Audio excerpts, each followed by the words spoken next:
Hi, my name is Leandro Facchinetti, and let's write some code together. How are you doing, Arya? I pointed to the right Good. side, to the wrong side. How are you doing, Arya? I'm good. I am coming to you from a different angle today. But otherwise, same old, same old. Yeah. Yeah, so since we last talked, it seems like your website is online. So you did your homework. You put it online. With your help, I wouldn't have figured it out on my own, to be honest. Well, let's talk about what we did off stream to put this online. So we already had the website running it under IDDQD Sound GitHub.io because we are using GitHub pages to publish this. So what we did was to configure DNS and configure GitHub to serve the page from the right domain, IDDQDSound.com.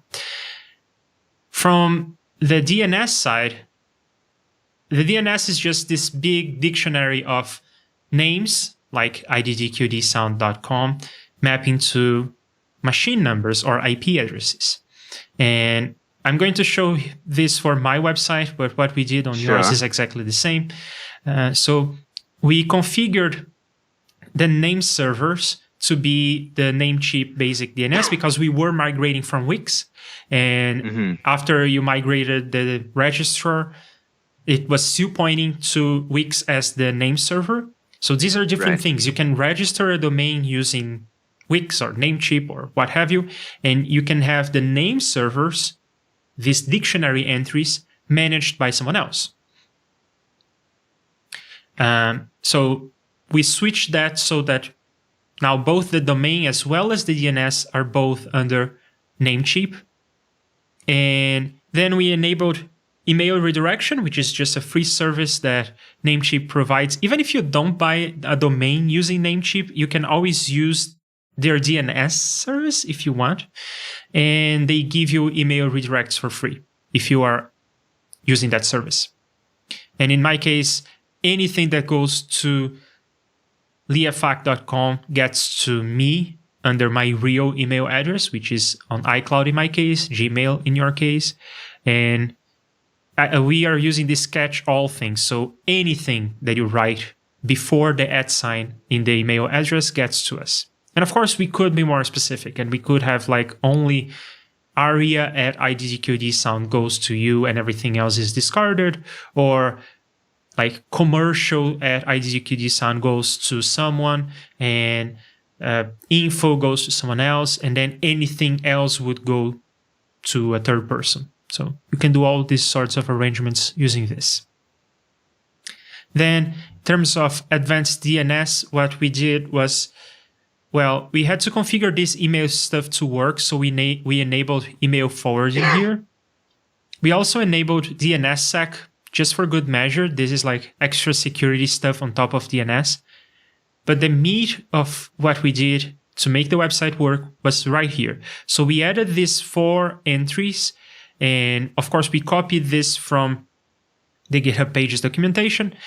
But these are A records. They are a specific kind of DNS record that is, I guess it stands for Apex record. I'm not really sure. But what this is just mapping a name to an IP address. The name here is an @, which is a special DNS notation to mean the top level. We could have subdomains like reaper.iddqdsound.com. So we don't want that. So we put an @ here and the IP values we got from the GitHub documentation.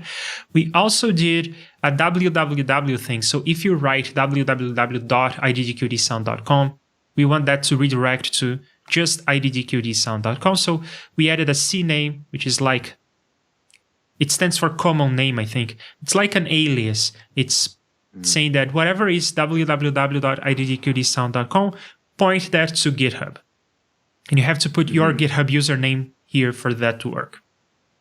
So that's the setup on the DNS side. And we verified that everything worked out correctly by going to this What's My DNS website, which is going to check a DNS entry in servers all over the world, because DNS is a distributed system because it needs to be super fast. So you need a DNS resolver closer to you. And usually if you have an internet service provider, it will come with a DNS resolver that is close to you. And then we checked things like IDDQD Sound.com. We checked the name server that we set, and this is registrar servers, that's Namecheap. And then we checked the A records. Those are the 4 IP addresses that we looked up in the GitHub documentation. And then the C name for www, and that is just pointing at the GitHub stuff as well. And I think that after I set up my thing, you don't see that here, but after I set up my thing, GitHub started supporting IPv6. So we also have this other kind of entry for IPv6, which is these weird numbers, and they are just IP addresses.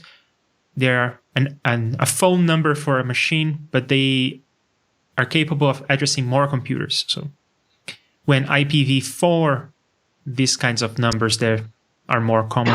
When they run out, there will still be IPv6 available for other machines. And Bo is here. Hey, Bo. Great to have you here. Hello, Bo. So I think that's all we did, right? Yes. On the DNS side of things, that's all we did. I had a question about IPs. So just the regular IP addresses are three-digit numbers. So isn't that already like a crazy amount of options? Like it's 1,000 to the power of 4? Well, they only go up to 255 because it's like callers. 8-bit. Yes, they are showing up here as decimal numbers, but they are actually stored as 1 byte. So they are only 4 bytes. And not all of them are available for everything. Some regions of the IP address space is reserved for specific purposes. For instance, I think that everything under 192.168 is reserved. You may or may not have seen these kinds of IP addresses before. Like this is a typical IP address for when you're configuring a router. Usually you find a router under this IP address. Let's see if my router is there. Not quite. But I think that this space is reserved. And there is, like that, there are other spaces. Like for sure, this space is reserved. So everything under 127 is reserved for your local machine. So this is now looping back to my own machine. This is a loopback IP address. So it's not as wide as you would think. And even then, so if you think about it, it's like 256 to the power of 4, which is still a big number. But if you take out these regions that are reserved, it's not as big as of a number. And there are ways to like... Yeah, so this is already 4 billion, which is not enough to address every mobile phone out there, because there are more than, if you take all the devices that connect to the internet, from IP cameras to your phones and tablets, and pretty much like everything connects to the internet. My TV connects to the internet. Maybe someone's fridge will connect to the internet, and they all need IP addresses. So there is that. But there are ways to counteract that, and that's why in most cases, IPv4 is enough. And that's the idea of masking. So within a local area network, you can redistribute some of these numbers, and they may be the same number used by another computer on a local area network. Like, for instance, in my house, I have a router, and that router has a public IP address. So if I look for what's my IP address, is this something that I should share on a stream? Maybe. But this is the IP address of my router to the world from my internet service provider. But in my house, I have like 10 to 15 devices that are connected to the network, and they will have addresses that are more like 192.168, like 01, 2, 3, 4, and so forth. But in your house, you have a router that is connected to the internet, and your computer may have an IP address that is exactly the same as mine. But that's fine because we are on different sub networks. So that's how IPv4 is still used, even though it is not capable of addressing every computer. But if you wanted every computer to be uniquely addressable, then you couldn't do that with IPv4. You could do that with IPv6. And I'm not sure if in IPv6 there are these sorts of crazy tricks with masks to make this sub network work, because it may not even be necessary. But I don't know too much about IPv6. Cool. Yeah, I think that's all we did on the DNS side of things. Just Namecheap, give us some sponsorship or something. Because Yes. we, come on, huh? But they're good. It's good that they have like email forwarding and stuff that you have to pay, stuff that like Wix and Squarespace, I think both make you pay for. So good job, Namecheap. Yes, and Bo is asking, when are we gonna do some JS effects? Tomorrow, Bo. And yes, sorry, Bo, for Thursday. that. That's my fault, because now on Tuesdays I'm no longer able to stream, at least for a while. So we kind of did a switcheroo. Sorry about that. Yeah, but on Tuesdays and Thursdays and Fridays, I will be doing JS effects, at least for the foreseeable future, because I have lots of ideas in that space. Right, so that's the story on DNS. But when a request gets to GitHub, it needs to know, where is your website? Which repository should I serve? And again, I'm going to show the example on mine, but yours is exactly the same. So all we had to do here was to go to settings, pages, and say that we want to use a custom domain and that we want to use HTTPS. So even if you're going to HTTP IDDQDSound.com, it's going to redirect to HTTPS. And all of this is just automatic. GitHub is just going to figure out all the keys necessary to make this padlock thing work. It's just going to work out. Don't have to do any extra work. So really easy to set up once you wire everything together. Right. So now we are ready to work on... Oh, and we actually did one more page, this real page. We started that together. And it even has a YouTube or a Vimeo embed with using the technique we talked about last time. We just copied the embed code and put it on the markdown, and here it is. But let's work on the other pages you did by yourself, and let's start migrating the blog. Sure.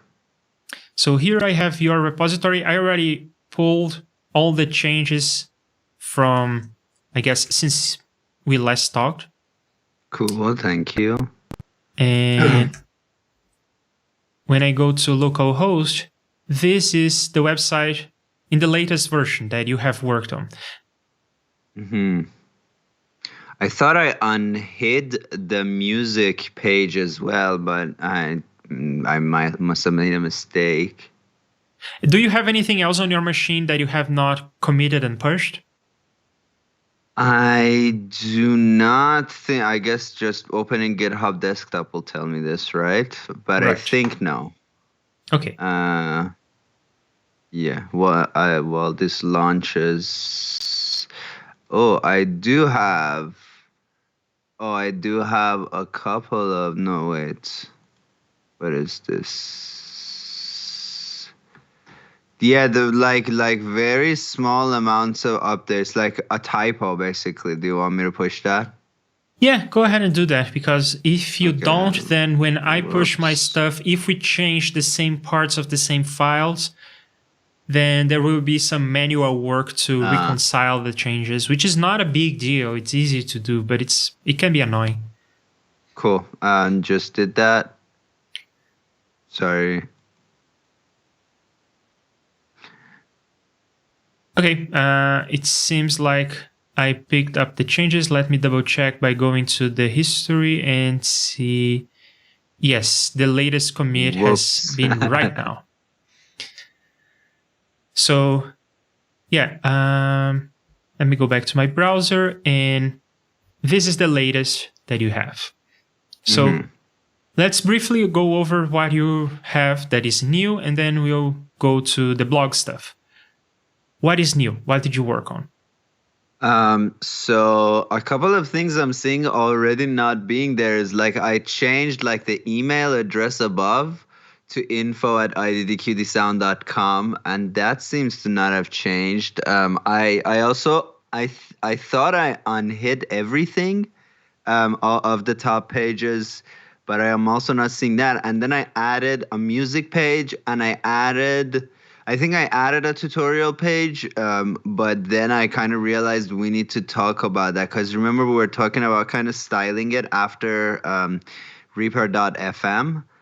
So I did kind of in a Word document that I haven't uploaded, did the work of this, like kind of making categories and kind of thinking of what tutorial goes under which category, like an index. But I did not push that because one, I wanted to see just like what the I just wanted to see like how we would do this, and then otherwise it's ready to go more or less.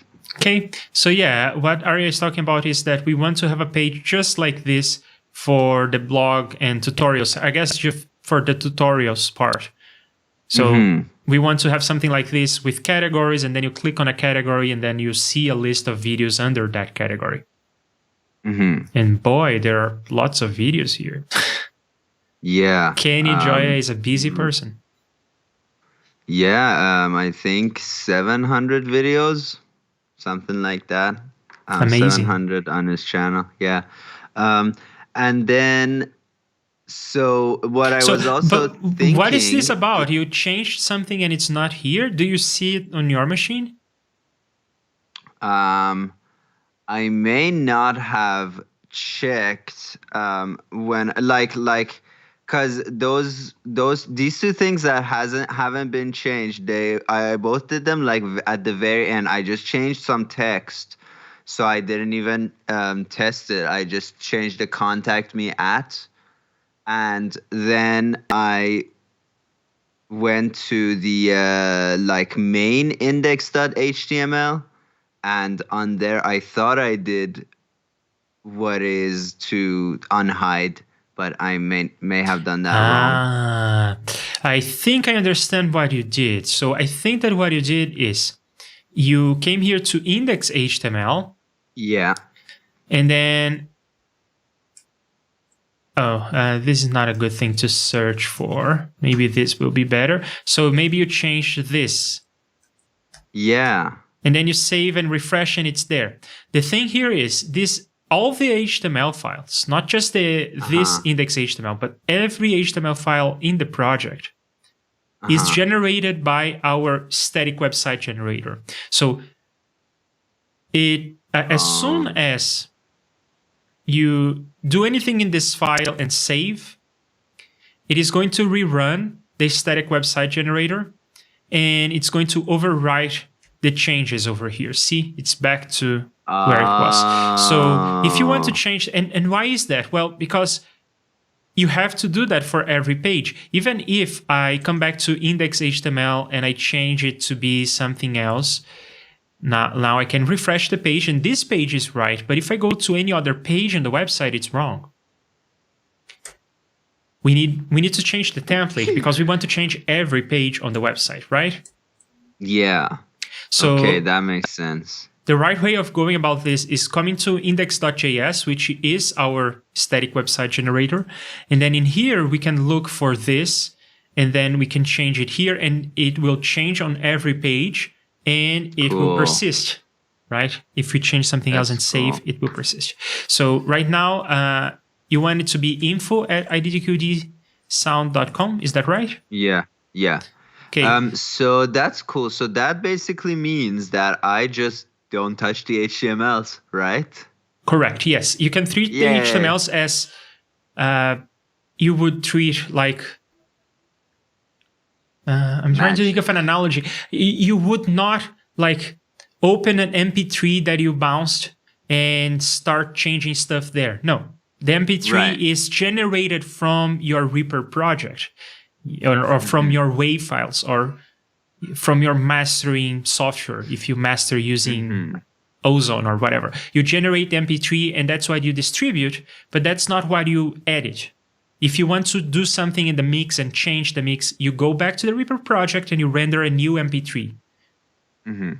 Cool. So yeah, I guess in essence, the markdown files are to the waves as the HTML files are to the generated MP3s that you publish to SoundCloud or whatever. Cool. Okay, so now you can see that this address has changed on every page on the website. See? Yay. And also you want to unhide some parts of the menu. So let's find parts of the menu. Parts that are hidden. So you want to unhide things like music. Yeah, I did music, and yeah, so I was thinking also, before we had blogs and tutorials, I'm wondering if they should just be one page. Yeah, I don't know. What do you think about that? So you mean just one page like this? Yeah, like you click on those and it goes to the link of the blog, and the blogs always have like an embedded link of the video. But I don't know, maybe not yet, because I do other types of blogs too, so never mind. Forget all the stuff I said. They just redirect to each other, right? And that's cool. So you want to have something more traditional, like one of our references being the Reaper blog. So you want something more traditional like this. You have a list of the most up-to-date, the latest blog posts, but then you have some sort of navigation for everything else from the past, which I'm not sure I can find right here. Yeah, I think John doesn't have something like that on his website to go to, like looking at past stuff. Like, yeah, I don't know if you can scroll down basically indefinitely on that feed. Oh yeah, there is a next page. Okay, I never saw that. Yeah. Yeah. But yeah, like the Reaper.fm method, which I hadn't thought of, but then you thought about it. I'm like, that is the best way, I think. Because when I was learning Reaper, I definitely really enjoyed having that list versus like searching on YouTube, and YouTube like these days no longer kind of does a good job of putting a related video in the queue for the next video. So yeah, I guess there are advantages and disadvantages to each presentation. This is more like I have one topic that I'm interested in and I want to dive into that. And I guess that most of your content, at least the content that I have watched, is more like this. It's like a tutorial. You want to learn how to comp. You go to a certain video. You want to learn how to tempo map. You go to another video. But the Reaper blog stuff is more based on chronology. Like it's talking about updates to certain tools. So this is time-based. You are not necessarily interested in this as a topic unrelated in time. No, it's time sensitive. Like updates, it's time sensitive. And then there are things that are not time sensitive. Like, this kind of thing is not necessarily time sensitive. But I guess some things are, and maybe most things that the Reaper blog does are time sensitive like that. And then it makes sense to have a more chronology-based presentation to that, which is more blog-like. I guess like if having like one kind of like feed that auto updates and just puts like the video from YouTube, like whenever a video is released, that just gets released like onto a feed. But also like you can navigate to the bottom or the side and see these categories, then that would be really baller. Yeah, so So I would like update the categories myself. So cause also like some of my videos kind of go in both categories, like categories that I don't know, things that are like an SWS extension. So they go in the SWS category, but they're also related to mixing. So they go in the mixing category. So I would do that bit like manually, but then the feed just kind of auto updates by the latest video. That makes sense. So auto update the list of posts based on the YouTube videos. And I guess you're talking about kind of both a timeline-based thing, which is this, and then also have some sort of categories. Yeah. And that's more like what you see here, right? Yeah. So maybe what we could do, that could be fun, is on YouTube, Scrape. you can, yes, that's what I was getting at. Yes, on YouTube, you can tag the videos, right? So we could look at the video and the tag, and then we could maybe have even multiple tags on the same video, and then the tags map to these categories. And then you could the same video or the same blog post could show up in multiple categories. Whoa, genius. That's super cool. Do you think that's what they do at Reaper.fm, right? It's not a person manually adding these, possibly Kenny himself? I really don't know what they're doing. Okay. But it's something that we can try to do, yeah. So cool. I guess that would be awesome. Yeah, so both of these are auto-updating based on the list of posts. Yeah, that would be cool. Yeah. But there are extra things that only exist in the blog post, so we still need to have some notion of how to find that extra material. You have attachments and text, just explanations, more visuals, more images that don't exist in the YouTube video or its description. Right. So there's still value to having a notion of a blog post attached to that material, right? Yeah. Yeah, interesting. Yeah, because I was thinking when people click, it goes to the blog, and I'll just kind of start all the blogs with the embed link of the video. I now put them all the way at the bottom because the only way to get to the blogs is kind of like through my website. But if there's something like this, maybe I can put them in the top.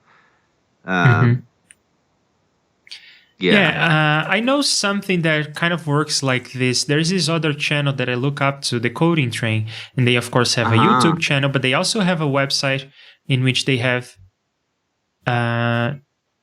Cool. So every YouTube video comes here. You can see them here, and when you click on one of these, of course, there is a link to the video. There is an embed of the video itself, but they are also pulling in the chapters.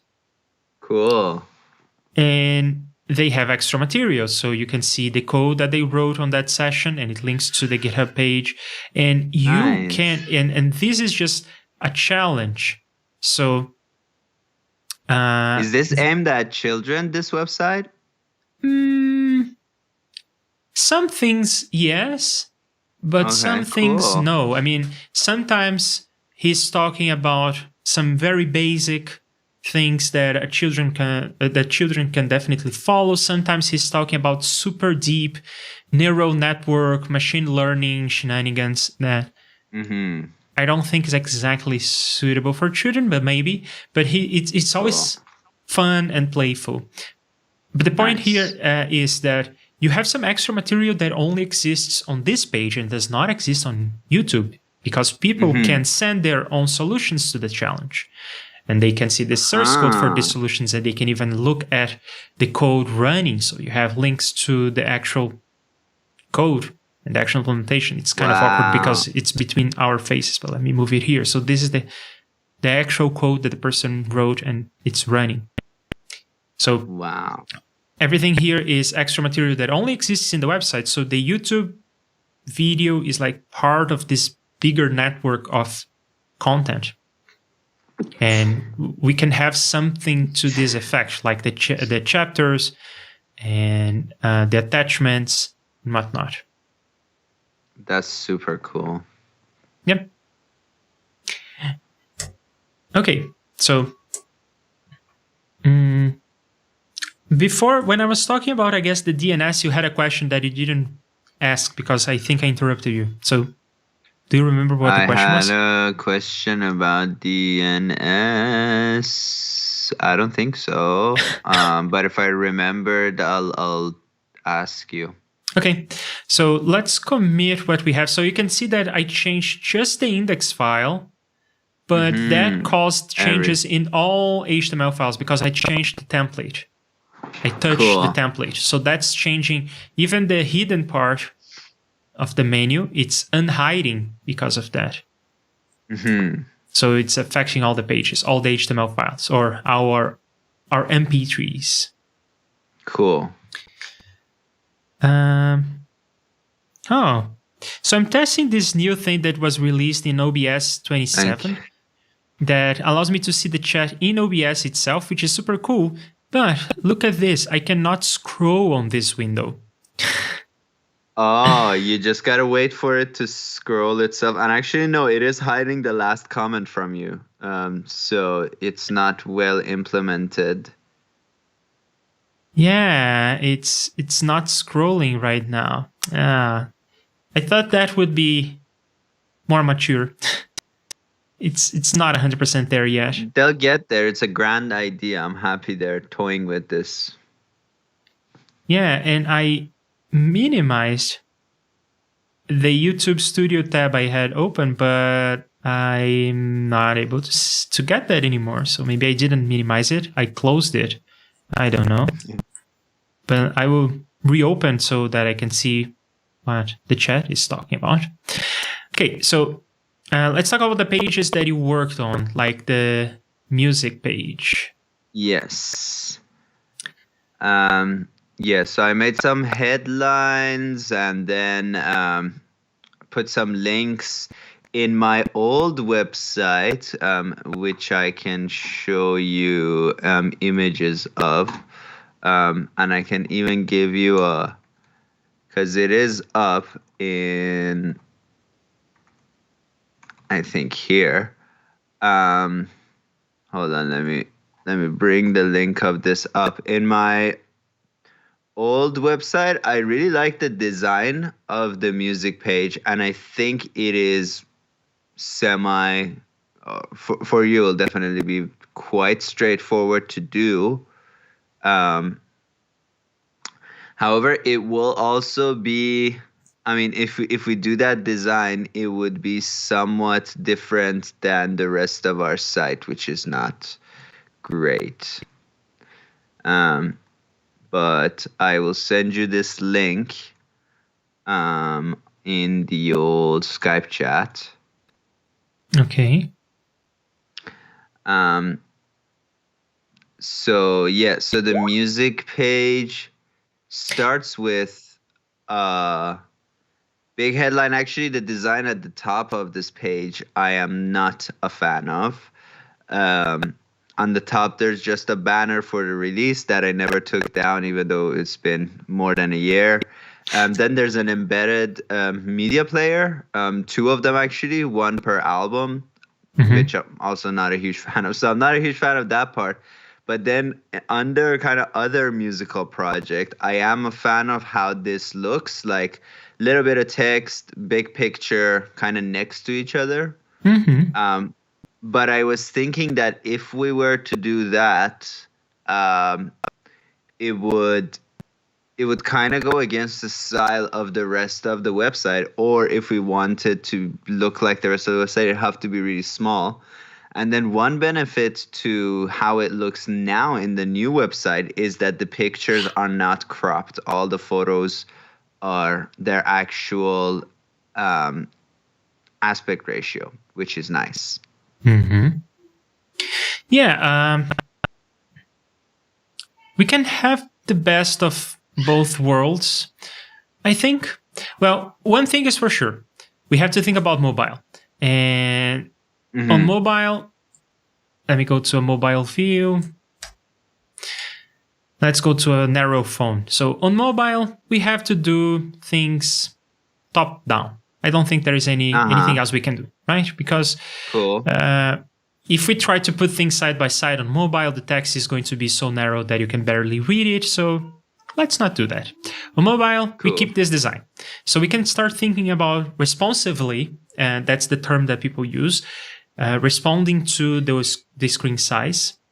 We can, if the window is wide enough that it fits both the image and the text, as is the case on my computer right now, or maybe on a tablet as well, then we can put the image side by side with the text, which I think works great. Everything is on the screen at the same time, and usually people have horizontal screens, not vertical screens. So that makes sense. Right. And we can still keep the aspect ratio of the images. For instance, I think that this one is cropped. Yeah, that one's slightly cropped, yeah. Here it is not cropped. But we can do things like we can crop the image, or we can do it the other way around. We can put some letterbox. That's what they call it on the video business, I suppose. But you can put some letterboxes, just blocks of color to fill in the rest of the space. Cool. Let me double check that everything is all right with this stream, because on YouTube I'm getting one of those warnings saying that... I also have your blog up. Yeah, I've been getting those a lot these days without like there seeming to be a problem. Yeah, at least in my preview it seems like it's all right. Yeah, this is funny. here. On my preview, it says that we are running for 43 minutes out of 1 hour and 38 minutes. So I guess when you get to that timestamp, we need to stop. Yeah, it's giving you an ultimatum. Yeah. So, okay. What do you want to work on right now? Do you want to work on this page and try to make it look better and more appealing like this page, or do you want to work on the migration of the blog? No, I think blog is the more pressing matter, and I also I'll see even if I can. I'll probably not be able to figure out how to do the music design on my own, but I mean it's definitely right now functional and not an emergency whatsoever. So yeah, I think the blog is the more big thing. And do you want to keep this up? Do you want people to be able to see this? Sure, yeah, we're all friends here. It says the red banner, why not? Okay, because we can always hide this back. And right now, if you go to IDDQD Sound, you are not going to see the music page because I haven't pushed. But as soon as I hit this little button, people will be able to see that. Oh, yeah, I'm okay with the little button is behind my face, I guess. But yes, this little button here. As soon as I push. No, yeah, I'm okay with it if somebody wants to like learn and all that stuff. It's good that, I'm okay with it looking like rough, and it doesn't actually like. I think it actually looks good and functional. How it looks right now. Like you scroll down, you see all the text, you see the links. It looks great. Yep. There are a couple of things that I think I want to change just because they are so easy. So it seems like you want to have capitalized titles. That's why you wrote everything in capitals, right? That's a good question. Yeah, I suppose. So in that case, there are two ways of doing this. Now the question is, do I want it everywhere? I don't know about that. You know what I mean? Okay. What I was going to say is that we can style this with CSS, so you can write this like this, and it will still show up capitalized. Yeah, no, let's not do that so that I can decide like based on what it is. So with bands, I thought that's okay. Okay. And yeah, maybe some places not really. Um, But it's but tell good. me if there's an easy way to center justify some headlines. Is that possible? Sure, yeah, Like absolutely. in music page, like if I want to make the my music be center justified and the rest look how they look. Um, Yeah, so is this something that you want to do as a one-off, just this header, or do you think that every header in every first header, like this one, it should also be good centralized? question. That is a good question. Um, that's a great question. You know, honestly, like it just looks good how it does. Let's just do the blog. All right, let's do it. Yeah. So it's also good that the Wix website is still available. Yeah. It We just has may this want to weird borrow something from here. URL that I never remember, but yes, it is there. I have a way for us to have this so that we will remember, which is this. I'll just drop this link here on the README. Now, there is something that I forgot last time I mentioned, and then I forgot. And I'm going to bring it up again because I see the old page. So, yeah, links to social media. And that may be very important for you. So maybe we want to do that before we do the blog. Sure, yeah. And I think that just having a bunch of badges like this is good, right? It's good enough. Yeah. Yeah, I like that. And then there's badges at the bottom as well. At the very bottom of every page, it's the same stuff. Yeah, so that's a good point. Do we want to have a footer? Right now, we don't have a footer. Right. What do you think? Well, I don't know. I guess let's see what is in the footer. So you have your name again, and then some contact information, and then links to social media, and then a copyright thing. Well, this copyright thing, I think we made a decision about this before. Right, let me see.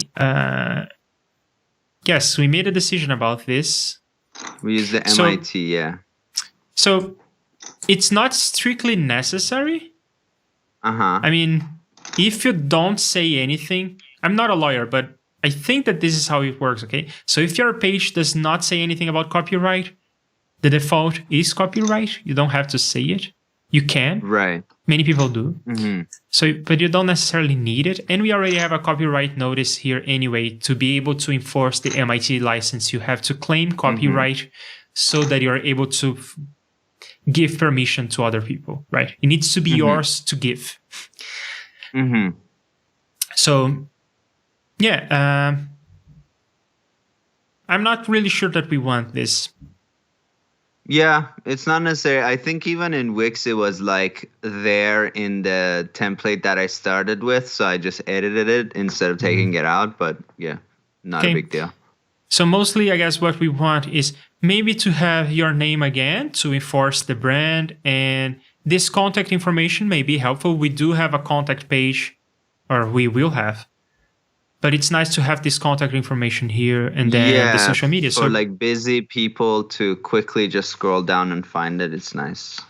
Yeah. And maybe like think of someone who is like maybe on your bio page and they will see everything and they see, okay, I like this person, I want to hire them. And then your contact information is just right there. That's convenient. Cool. Yeah, so, I think so too. Yeah, I think that having a footer will be advantageous, and we want to copy this social media links, but I think that we want to add some that are not here, like people who want to support your work can do that using GitHub sponsorships. Is that how it's called? They can join your channel. Is that the terminology used? Yeah, I don't have the GitHub one. I have the YouTube memberships and I have the buymeacoffee.com. So I there you don't have the go. GitHub one. Yeah. Yeah. Um, Yeah, so we probably want to have links to those as well, right? absolutely, yeah. Okay. I'll be right back in 1 sec. Okay. So while Aria is doing that, we will start looking into how we are going to show this. Now, these icons work great, but maybe we can use... I'm going to show this to him and we'll see if he likes that. But maybe we could use logos like this. But to be even able to propose something like this, we need to make sure that we will have the logos available to us. So we'll go over all the social networks that he has and we'll check against Font Awesome, which is the font library with the little icons that I'm using on my website. These little icons. So let's see. I know that it has YouTube, but let's see if it has Bandcamp. I have also those images and that stuff ready to go if you want them, like the icons. I was just mentioning when you were out that we can use these images and they're fine, but we can also try to use something like what I have on my website, which are just monochromatic and they respond to your cursor, like it turns purple on my website. Cool. And I was checking that there would be logos for all the links that we care about. Uh-huh. So I'm checking against this resource that I used on my website. Cool. And it does have YouTube, it does have Bandcamp, and I was checking all the other ones. But before I continue, is this something that you care about? Do you want to have it like this, or do you prefer the actual logos with the colors? I guess for your website, it like the monochrome design really helps because your website, it's not like somebody can get lost in there. I don't know, maybe on my website we want that to be a little more eye-catching unless we have a way of, like having a way of making it like a touch more obvious. Like, oh yeah, that looks great. Like there's a circle around them or something. That's very interesting. And another thing I did here is something that I don't think that your current website does. Yeah, for instance, this little guy, I don't recognize this. I know looking at the lower left where I guess your head is at this point, but I know that looking at the URL that this is going to take me, this is the Bandcamp link. Yeah. But I didn't know that was the Bandcamp logo. So one thing that I have here on this website is when I put my cursor, it shows what this is about. Now, dope. That is awesome. Yeah, some people would argue that this is bad design because you have to interact with the thing to actually understand what it's about. And if you don't know what it's about, you may not even hover over the thing because you don't care. But that may be the thing that you were looking for. So some people would say that this is bad design. But I think that when you have so many of these, having all of them named would be too much. And most of them are recognizable anyway. So I think that this is a good strategy. So I guess there are two different concerns. One is the tooltip, this little box that appears when you hover. That's concern number one. And concern number two is whether we want to go with the actual logo or with the icon version of the logo. No, I think these icons are like pretty nice and eye-catching. I like them. Because I guess the issue with using the real logo is like we can see on my website that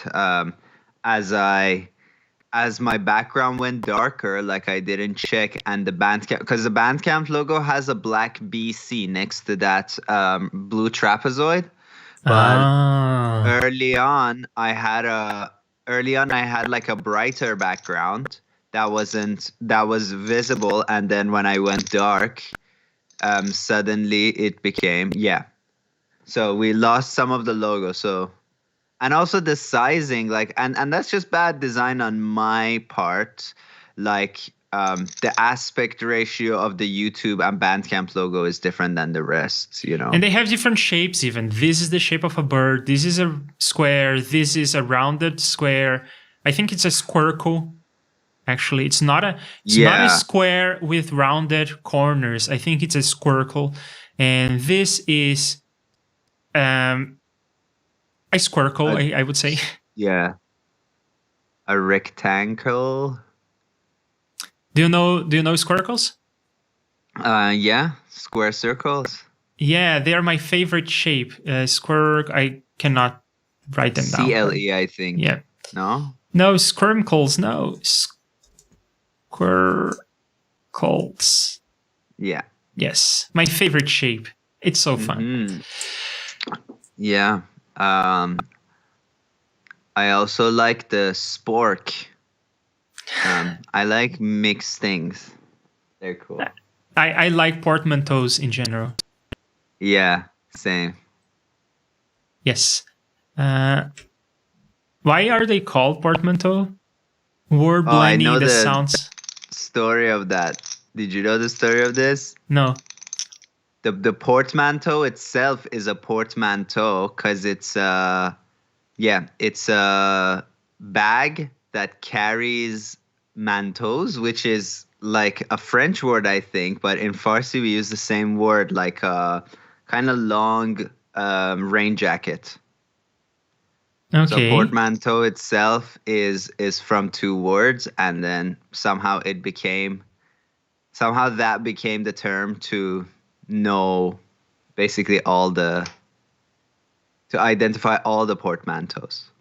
And motel is a portmanteau? I didn't know that. Motorway plus hotel. Hotel, yeah. It seems like a stretch, a bit of a stretch. In any case, so if we want to be able to use these logos like these, we need to get all of them. And right now I'm just looking for them in the font that I used on my website to do them. So we'll see if we have all of them. And then if we can not find all of them, we'll try to find something that works from a different design library or system. We'll see. So YouTube I know exists, Bandcamp exists, and then Instagram, there it is. SoundCloud, it's there. Linked in Twitter, I think is there. Venmo. Not Venmo, but Vimeo. Oh yeah, Vimeo. Yeah, it's there. And then this login. Could you check? I'm curious if Buy Me a Coffee. That's the one that wouldn't be there, I would say. Buymeacoffee.com. No, okay. And I saw that they have PayPal, anyways. And we can always I can always kind of. Well, I say this, but I can try and design my own. Though these must be SVGs, and I still don't know how to make SVGs. Yeah. Maybe they have a logo. I'm pretty sure we'll be able to just maybe grab this, for instance. Yeah, there we go. Yeah. Yeah. And maybe. No, they don't really look like buymeacoffee.com. Okay, but I think that we have most of the ones we care about. Of course, we also have RSS. It's right here. And then this login stuff doesn't make sense anymore because you're not logging into Wix. And I find it weird that this logging thing is just for you, right? No. Members could actually create a login, and then they can get a feed that is the same as just getting an RSS feed, but I don't know, different. And then they can comment on blogs, which nobody really does, and they can write in forums, which nobody really did. So that part of my website, I'm okay not having. Okay. Yeah. Okay. So, yeah. Let's do this. Let's do the icons first, and then we'll do the little boxes, the tooltips second. And Bo is voting for using the icon library as well. So that's what we are going to do now. First of all, we need to pull in this thing that is the icon library, and it comes with other icons we may want to use as well. Like, I don't know, like below we have, on the footer, we have your email address and your phone number. So we may want to have a little envelope. Email, yeah.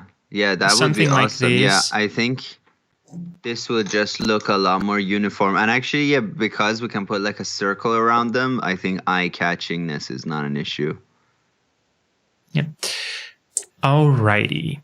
And it behaves like a font. This is just like a letter or like text. So we'll be able to do things like change colors on Hoover and all that good stuff. Cool. And they get bigger if somebody zooms in on their browser.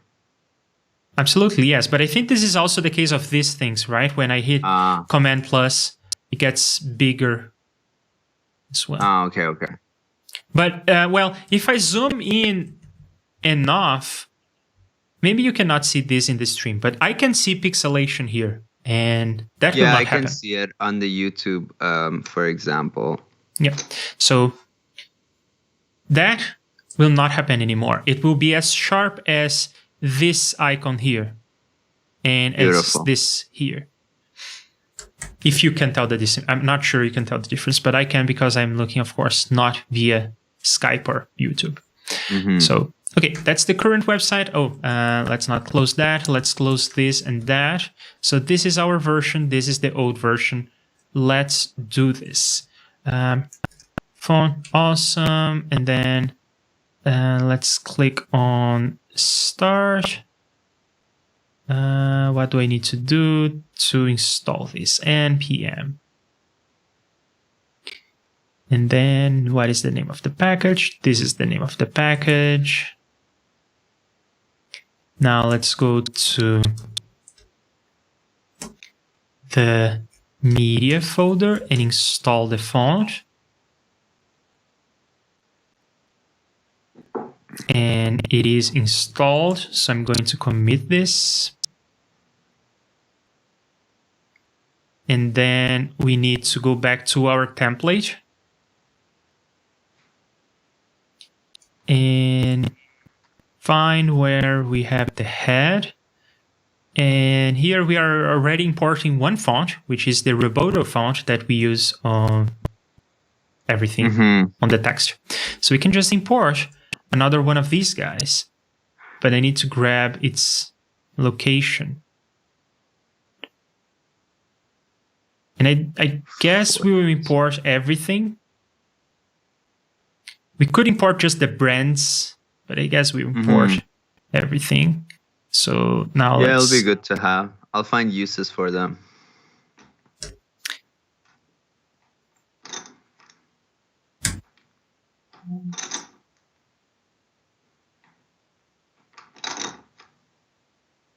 Okay, I was just reading what you wrote in the chat. Yeah, that's the ADHD talking right there. I suddenly was like, this is what I'm wondering right now. Okay, so the font is installed. Now we need to use it somewhere. To use it, let's go maybe right below this menu, for instance. So I guess this is where we close the navigation section. And I believe this may be like another navigation section. So I'll also use the nav tag. And I will have a link that will point somewhere. We'll see where in a moment. And let's do YouTube. Okay. And in there, I want to use the YouTube icon. I believe there are two of them. Yes, there are two of them, but I guess this one will make more sense. Yeah. Especially if we do the circle around. Yeah. So I can copy this and I can paste it there. That's cool that you can do that also, like you don't have to import an image and all of that. And here it is. Now, humble beginnings, it's not doing much, but it's there. So next, what we can do is, well, let's just say that this is a class of link, so it at least responds to me hovering over it. It would change color. Or it should anyway. Yes, it changes color when you hover. So let's commit this and let's do the little tooltip. So the little thing that the little box that pops up. For that, we will need some extra libraries. So let me install them. Well, in the media folder, I need to install my library for JavaScript, and I need to install TP. So unlike other things like links, tooltips are not native to the browser. If you want to do a good looking tooltip anyway, if you want to do something, I'm not sure I can find an example of the, oh, maybe I can. XKCD is an example of this. So if you want to have a tooltip like this, then you have to like wait a solid second for the thing to show up and you have no way to style that. If you want to do that, it's native. But if you want to do something that looks good and shows up right away, then you have to use a library. So that's what we're going to use. Cool. Yeah, maybe we can set this up just for the YouTube, and then I'll add all the other social medias from there, because it seems straightforward. Okay. Look it up on Font Awesome, add the link. Okay. So let me grab TP. I don't know the package name. It's not searching, is it? TP.js, that's the one. So with these two guys, I think that we have everything we need for this. So again, we installed libraries. Oh, no, I think there is one more wrinkle. We need to install my JavaScript library twice. Once for the media folder, where we will have some JavaScript that will pull in the same way that we are pulling in the fonts. And twice I need to install it here because we will use that package over here on the static website generator as well. So I think I installed everything I will need. Then from here, I need to import my JavaScript library. And now I will need to find where we are importing our CSS stuff. I'll now need to import my JavaScript library. And we'll find that in a similar location under Media, Node Modules, and then my name, JavaScript, and then Browser.js. So this is a library that I published today, actually. Fresh. Oh, wow. Super fresh. But it's something that I extracted today, but it has been receiving a lot of love over the better part of this year. So there is a lot of great stuff in there. One of which is the configuration for the tooltips. And another we are about to see, actually. So this is us importing the my library, but we also need to import TP. So let me find TP and... Wow, we're both sneezing today. Oh, yeah, I have been having bad allergies for a solid month now. Oh, here it is. I don't even know why I'm sneezing.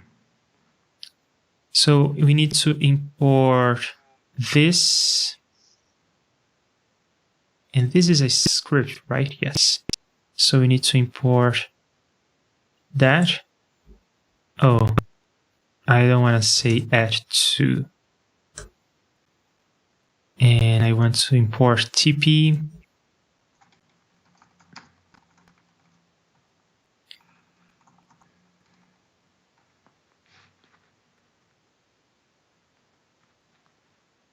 And I don't want to say add 6.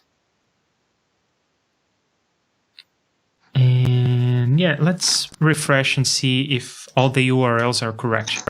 I can tell that by going to the network tab and see if there are any resources showing up in red. And there are not.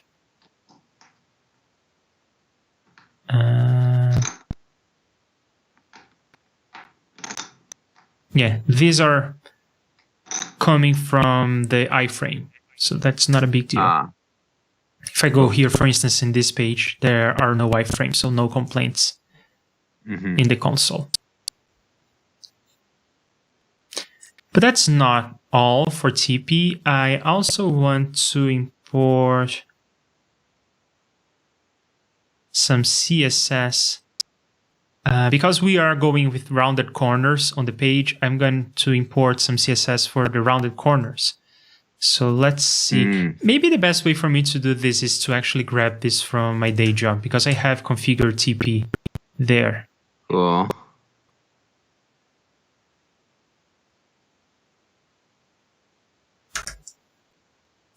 Course Lore is a very good name. Yes, it is. I did not come up with the name though. It's nice. So these are the CSS entries that we'll need. And my script, I think, works best if it's last. So we are importing Font Awesome and then Popper, and then I think I made a mistake, didn't I? Yes. Okay, so now this is in order. So we import Roboto, then we import Font Awesome, then we import Popper, which is a dependency of TP, and then we import TP itself, and then we import extra stuff for TP, like rounded corners for the arrow and the a border. And in this case, we don't say that. We say it like this, and then we import my library at the end. Cool. And then we'll also need a script to actually invoke things from my library. So let me go to my library and we'll see what are all the things that we have available in there. It's just a bag of goodies. They are not even related. It's just a bag of things that are useful. So we want to use this evaluate on interactive. I will show you what this does in a moment when we actually add the little box. Then we don't have forms right now, so I'll not enable custom form validation. And as I mentioned, this thing has been extracted today. I published this package today, so there is no documentation. It's just the code. So that's why I'm diving into the code. We don't have a form, so this doesn't make sense either. That doesn't make sense. We do want to set up TP, so I'll do that. And we don't have any notion of time on the page, and live reloads doesn't make sense either. So I guess that's all we need from the library for now. So with all of that in place, we should be able to go to the YouTube thing and add an onInteractive, which is some client-side JavaScript. So let me explain all the levels. We have a JavaScript file running on my machine in Node.js. It's something that runs here on the command line that generates HTML. The HTML contains some client-side JavaScript, some JavaScript that will run in the browser when we load the page. It's the same language, but it's running in a different context. It's running on your machine when you go to the page, not on my machine. So that's why I have this JavaScript thing here, because this is JavaScript in JavaScript. Very meta. And in here, I will load TP on this element, and the content will be YouTube. And I think that may be all we need for now, actually. So if I did everything correctly, I will wait a moment and refresh the page a bunch of times just to be sure. Yes, we have a clean exit of our script, so we did everything correctly. I'm going to put my cursor and a tooltip is going to show up. Woo! Now, all we have That's to do is awesome. to style it, right? We have to use the colors that make sense in the context of the page, and we have to like put a good color around the border so that the tooltip is visible every time. And maybe the spacing we may want to change, or we may want to make it smaller. I don't know. We'll see. But it's already working, and I find that fascinating. That's great. Yeah. It is great. Okay, I guess let's start by styling this guy. And I think I'm going to borrow some of these styles from here. Yeah, this TP box stuff. Let's borrow that from there. Maybe this has too much that we don't need. Maybe let's borrow from somewhere else. Let's go to the source for my secret project, my secret blog. Come on. Or my secret podcast. Let's go to the source for that. We were looking at that page a moment ago. And over here. Yeah, that's some good styles that we can copy. It's shorter. It's doing less. And then over here where we have all our styles, we can just drop that in there. And we can see what's going on. So in terms of font size, we are going with small for the rest of the website. So let's go with small here. In terms of color, now we need to discuss the color. Do you want this to be more subdued like this, dark background, same as the rest of the page? Or do you want to go with something that brings more attention to itself? Like in this case, the background is white and the tooltip is black. So I guess we would have a white tooltip. I'm happy with how it looks, especially at least for the social media thing. It definitely doesn't need to like grab any kind of attention, you know what I mean? Okay, so let's go with the same color as maybe this background here. So right, yeah. That background color is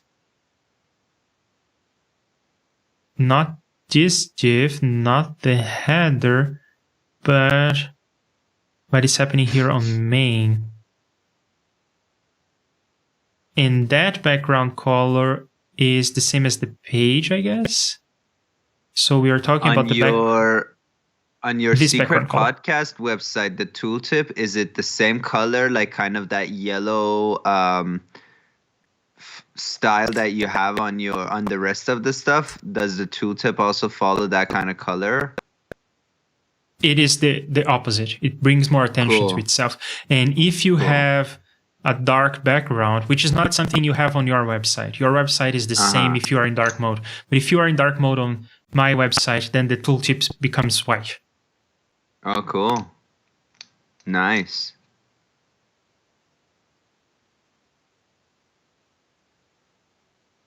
Oh, I went back to auto and it didn't go to light mode. Oh, so I guess it is late now. Okay, whatever. Visual Studio Code will be dark. Is that fine by you? Cool. Yeah, no, I love dark mode. Okay. Love me dark mode. So, we are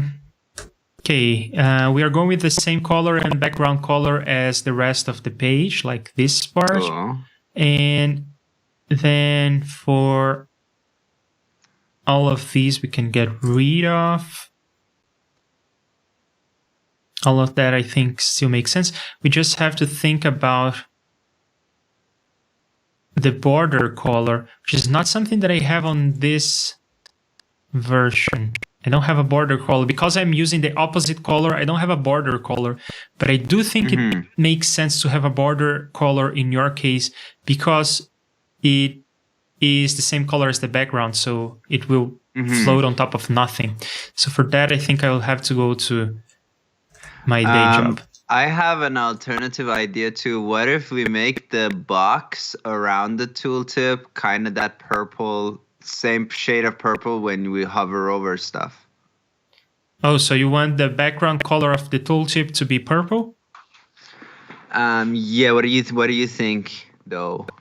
Let's see.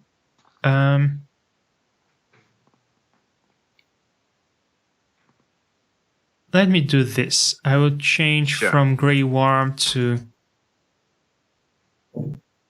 purple. Are we actually using the purple? Yes.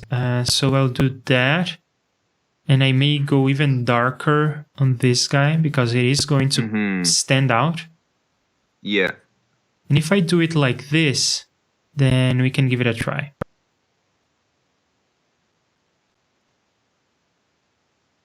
Yeah, I like that. Okay. Yeah, what do you think? It looks good, yes. Yeah. It looks very similar to Twitch, but that's whatever. Sue me, Twitch.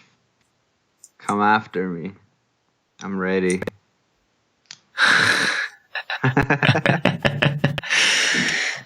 Okay, so we have one link with a tooltip. I think that's all we need, right?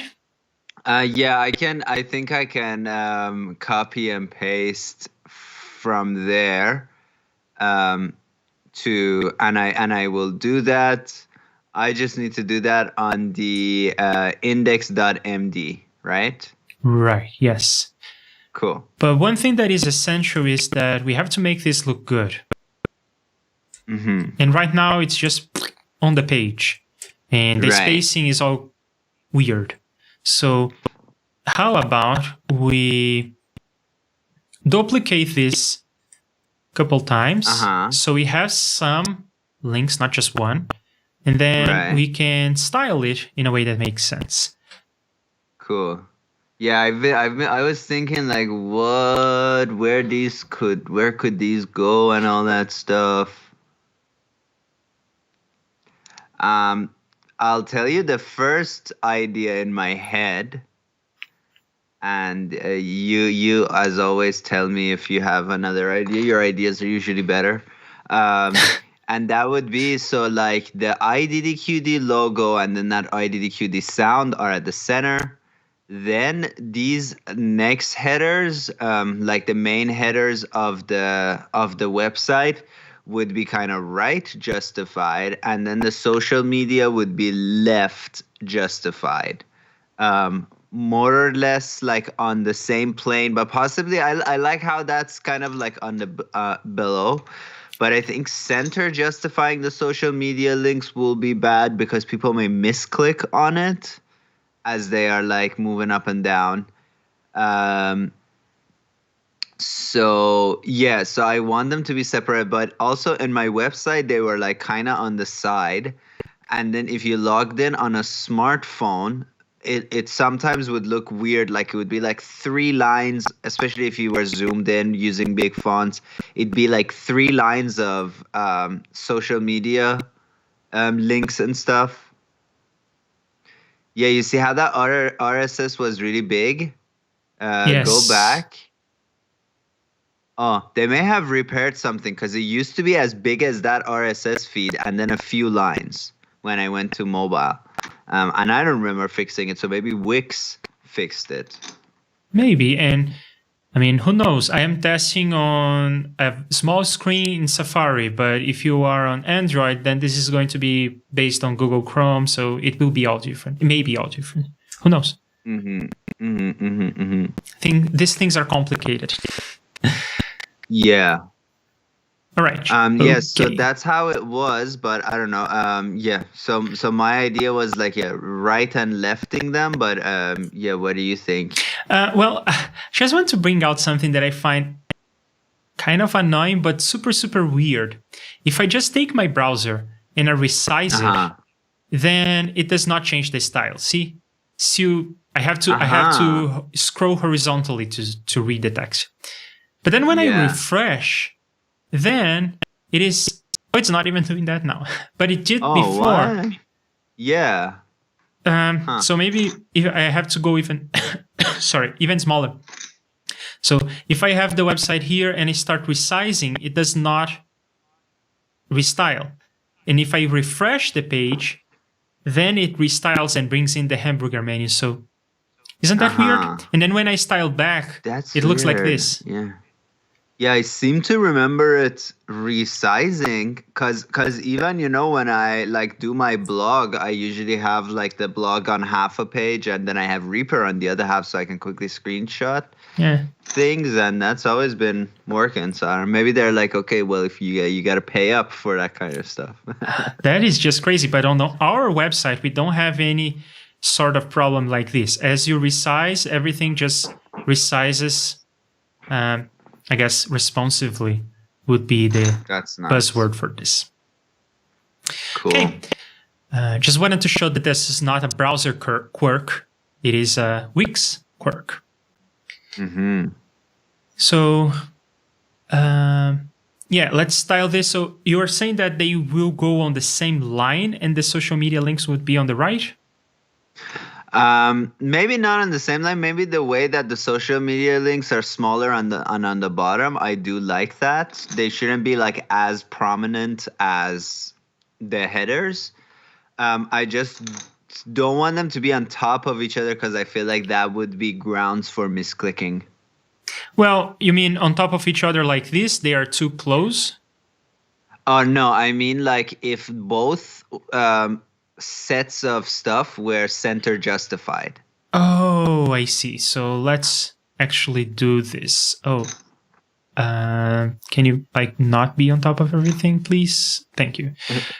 So you want something like, well, you don't want something like this. This is what you don't want. Yeah, I think that would be, and you see like the tooltip opens on top of the header. It's a little bit weird. Okay.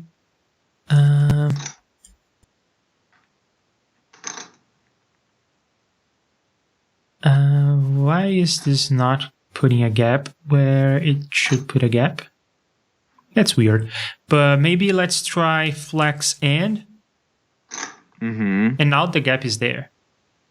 Yeah, I like that. It's similar to what you had before. Yeah. Okay. So let's grab these styles and paste them on the nav. And I prefer to have this order. Okay, so there we are. And otherwise, do you like the spacing between these items? Do you like the spacing between this and that and that? Yeah, I like it. You do? Okay. I don't. I think that maybe this has too much space. Too much space, it can go up. Did we oh no, never mind. I was wondering if we had like if all the headers were showing, if we had two lines, but no, not everywhere. We only had it in phones. Yeah, it like the space. I like the space between the logo and the name, and then the name and the headers. That could be definitely a little smaller, and like maybe closer to the darker edge of the header. You know what I mean? Like so, the space between that area can also be a little smaller. Mm-hmm. Okay. Let's think about how we want to go about this. So currently the space is a margin on the div itself. So how about we just go in there and we say that the margin bottom is less than space 4. So maybe 2 is less than 4. Now it's closer. Yeah, beautiful. Okay. Perfectly happy with this? Yeah. Okay, so I'll execute it by coming here to this and say that maybe the margin top and sides are space 4, but the bottom is space 2. And then when I refresh the page, there it is. That's what it looks like. Cool. Now, I'm going to commit what we have, but we need to work on the footer as well, right? Yeah, sure. Yeah, so for the footer, go ahead. Maybe the footer we can have like as a lower priority than the blog. Okay. Yeah. I'll just add this to the list of things to do. Mm-hmm. Let's review this real quick. So for homework, stay on top of DNS. That has been done. Scrape new posts. That's up to you. Add contents for most pages. You have been doing that. But I don't think we're over, right? No, I did flirt with the idea of not having a blog page and having a tutorial page, but I think, yeah, having both is good. And I think once we migrate, I think I also haven't done the contact page. And the contact page, I actually want to be somewhat simple, like maybe a few lines of text at the beginning, like contact me for these things, and then just kind of like a form or something like that, basically. Yeah. Something like this, I guess. Yeah, exactly. All right. This will actually be oh, here are the social media links again. And I don't remember seeing Facebook up here. Yeah, Facebook is not here, but it's there. No, I didn't have a Facebook. I don't even know what that Facebook thing links to be honest.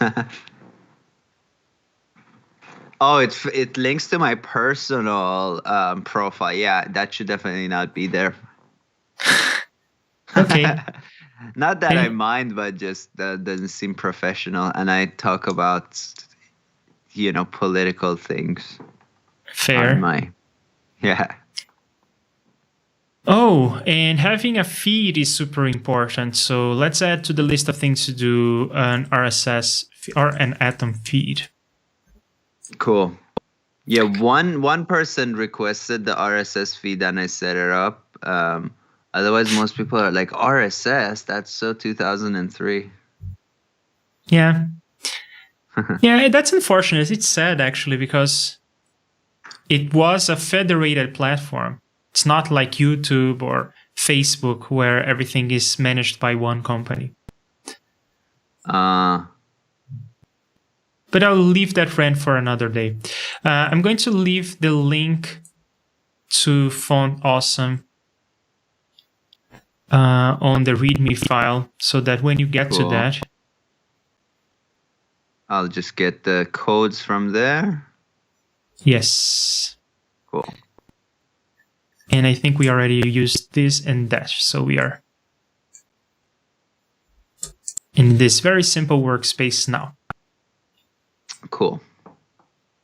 Now let's work on migrating the content of the posts. Then we can, once we have the content of the existing posts, we can start thinking about how we are going to present them and if we want to do this YouTube integration. But first, we have a folder called Migration. And in this folder, we have HTML for all the posts you wrote. And we need to migrate this content. Sorry, when I want to scrape the new stuff, I just open the migrate.js, right? Well, this migrate.js script is where we are dumping code to do various tasks, but I don't think that this will be useful for migrating the posts that you wrote since we migrated. For instance, this URL is no longer valid. It's pointing to the new website now, not the old one. So at the very least, you would have to update this to point to weeks. But many other things may have changed because of the address change. Yeah. So I got you back. Oh, okay. So I think the best way to migrate the posts that you have written since we did the migration is to just migrate them by hand. And I don't think there will be too many of them. Blogs. Okay. Yeah. So that is easy. Okay, so let's see what we have. We have some images that we downloaded. We have the posts.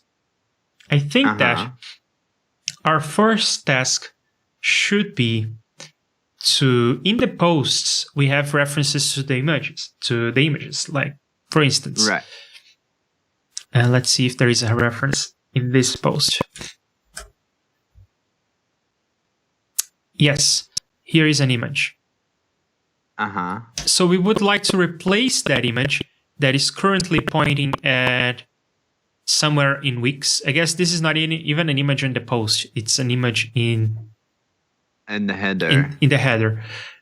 But like this one, there will be others. And what we want is to change the Wix address into our address. So let's write one more of these short scripts to do that for us. And we have a file that we generated using another part of this script in which we have a list of all the image names in all the blog posts. Right? And we downloaded all these images.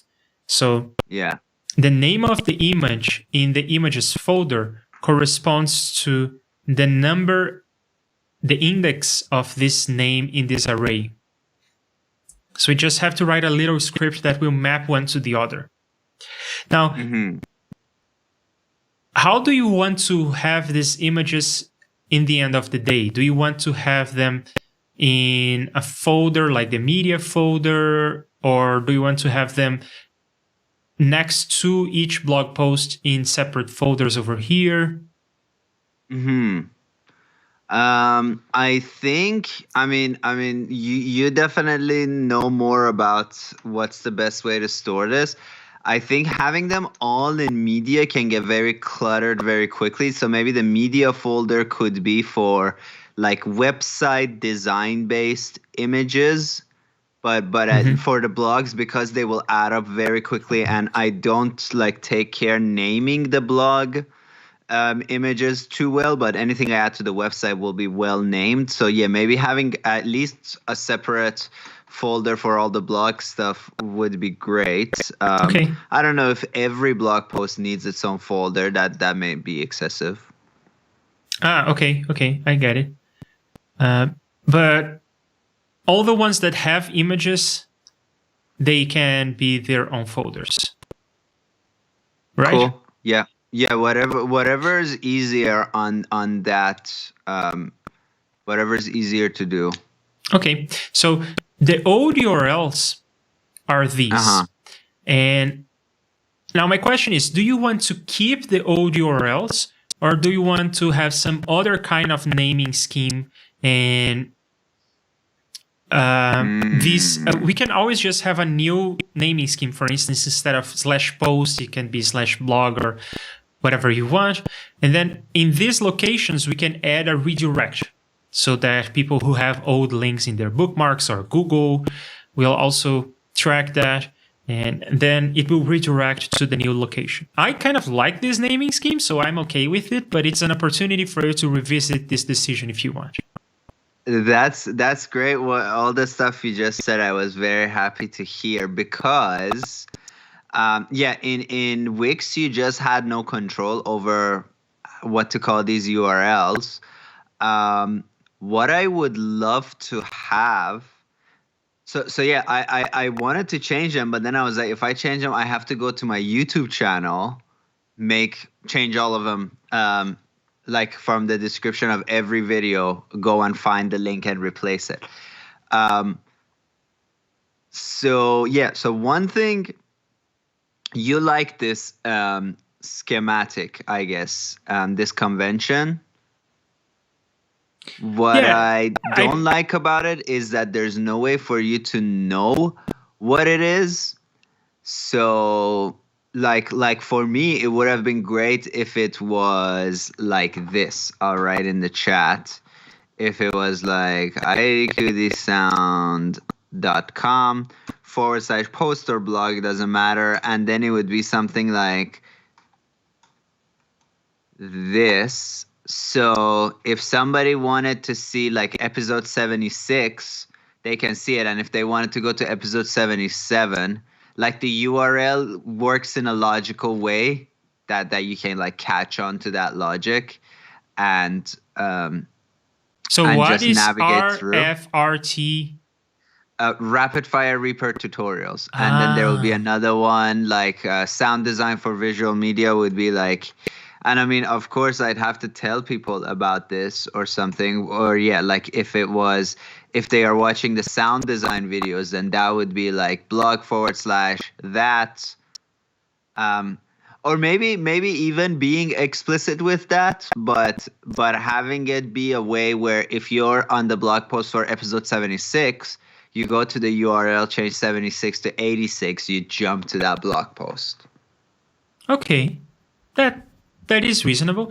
There is some manual work, I think, and that will be on you to map this. Sure. You will have to write a map from something like this name into one of these URLs that you are proposing, right? I don't think there is an automatic way for me to do this. I see that in some cases you have the episode number at the end, but not in all of them, and they may be from different series even, right? Yeah, like there is some manual stuff to be done early on, because early on I didn't write a blog post for every tutorial. I did it for every like 20 tutorials. And then after a certain point, I started doing a blog per episode. But even there, yeah, I just overall my channel lacks unity. So you can also see like on line 11, the scripting stuff, the episode number is in the middle. And then sometimes it's at the end. I am not good at this stuff. I should have, from the beginning, been more careful with this. No one can do that because you can never tell how things are going to grow. Am I going to keep doing this same series forever, or am I going to switch to something else, or am I going to have three different series, and how do I name them? Yeah, naming is hard. That's why redirects exist. Cool. Yeah, like I'll be happy to set up the redirect manual. Also, like honestly, if you're saying that you like this naming convention, if you think it's fine, it'd be good. Yeah, I'm totally okay with it, because honestly, I think I may be one of the few people who does URL name modification manually. Oh, I do that to some things, yes. Oh, yeah.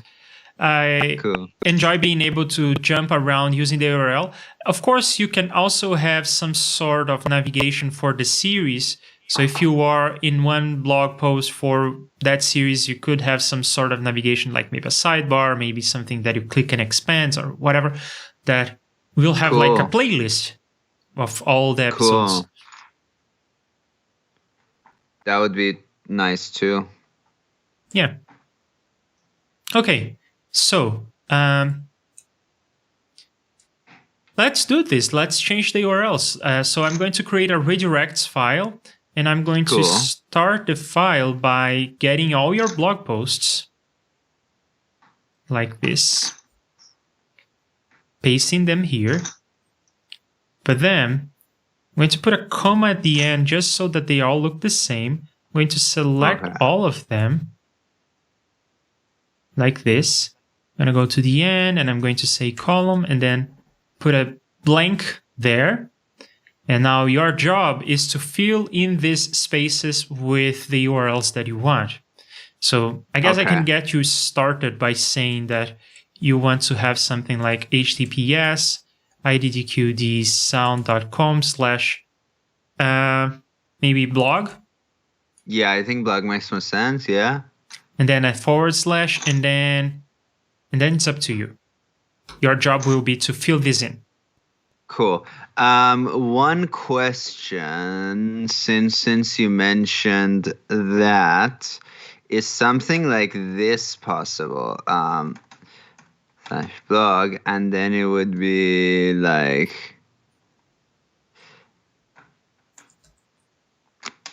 this. I put it in the chat. There's basically 2 forward slashes. Sure. So blog. Absolutely. Okay. Yeah. You can have as many of those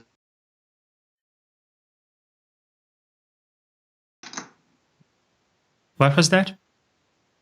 Yeah, I also lost you for a second. Like those forward slashes, you can have as many as you want. Sure. Cool. Yeah. All right. But cool. Yeah. So I will do that. I'll really kind of think it through, what I want to do this time, so that once I do the work, yeah. But so what is your? I'm curious what your opinion is on all this stuff. In terms of the URL, I do have a trivial opinion. I wouldn't put the EP. I would just say /rapidfire/86. That's minor. Cool. Okay. Now, Great. in terms of the grand scheme of things, I don't know. I guess what I would go for is I would have some sort of series, notion of series, because you do have that. You do have like rapid fire Reaper tutorials. That's a series that you have. So, and then maybe I would have tags. So I guess I would have the notion of series and tags. And I would organize them like a series is just, you can watch them in one series, I guess, one after the other. And the categories or tags, it's more like, I am interested in learning about how to work with MIDI. I will watch the MIDI related stuff. So that means that the relationship between blog posts and series, I suppose, is one to many. You will have one series with many blog posts. And I think there is even a notion of ordering.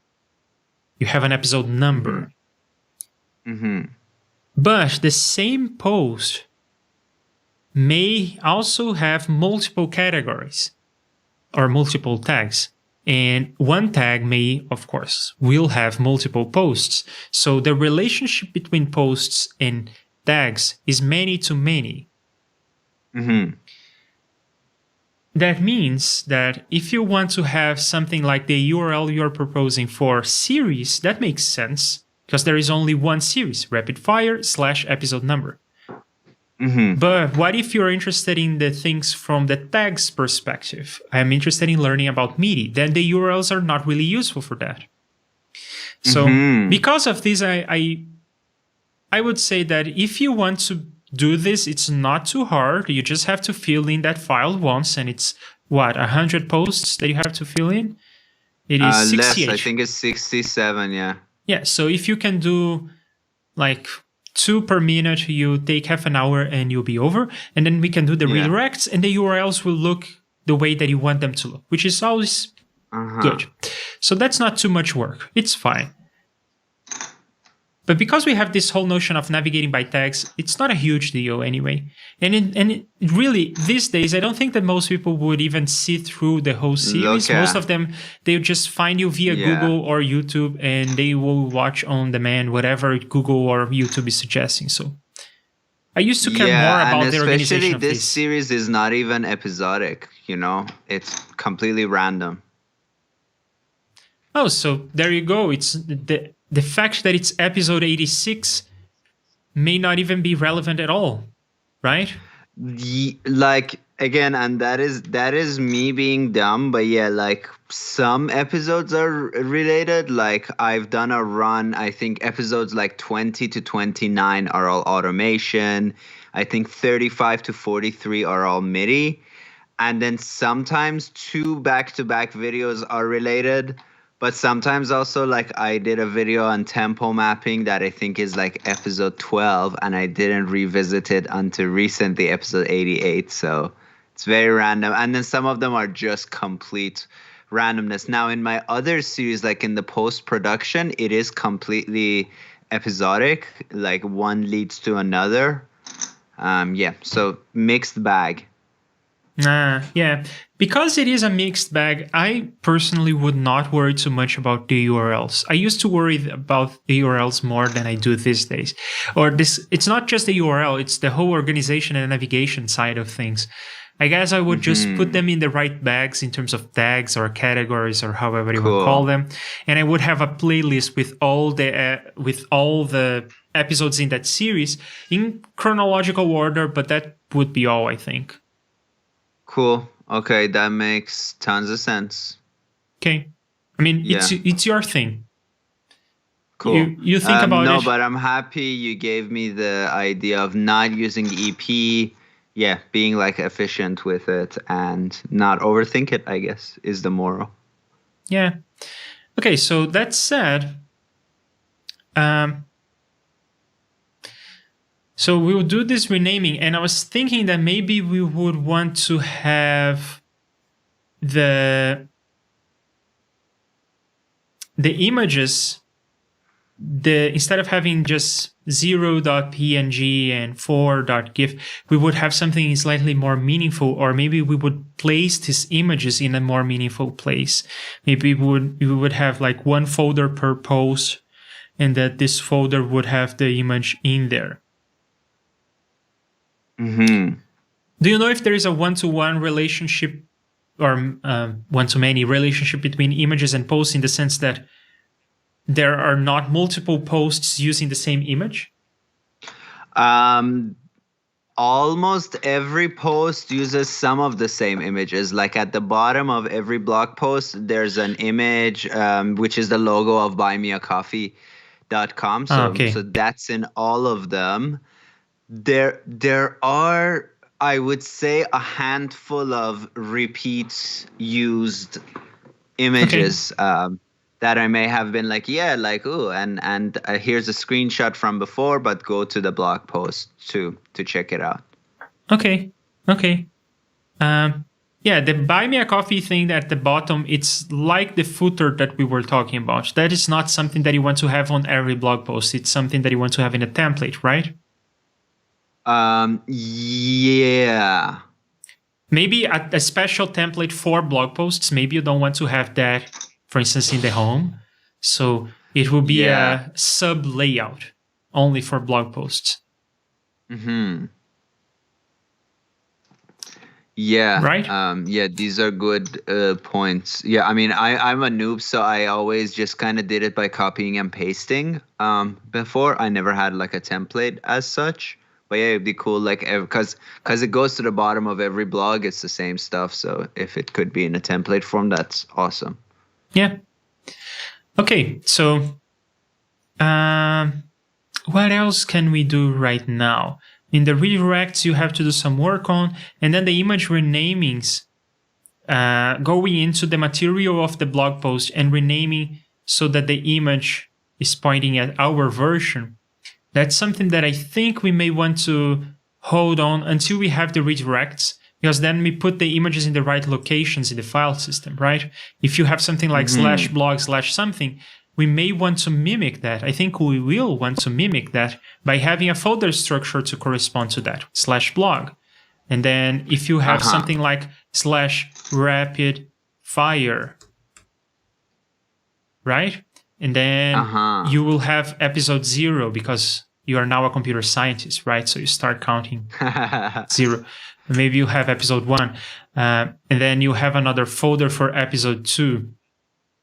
But not like that.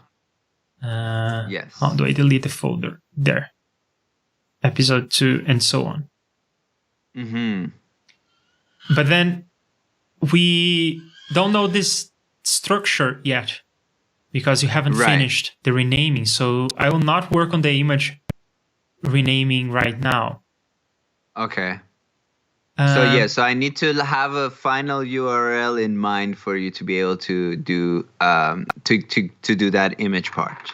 Yeah, it's not essential, but I also wanted to wrap this up. So I think it's a convenient place for it to stop, and you have plenty of homework. Cool. Yeah.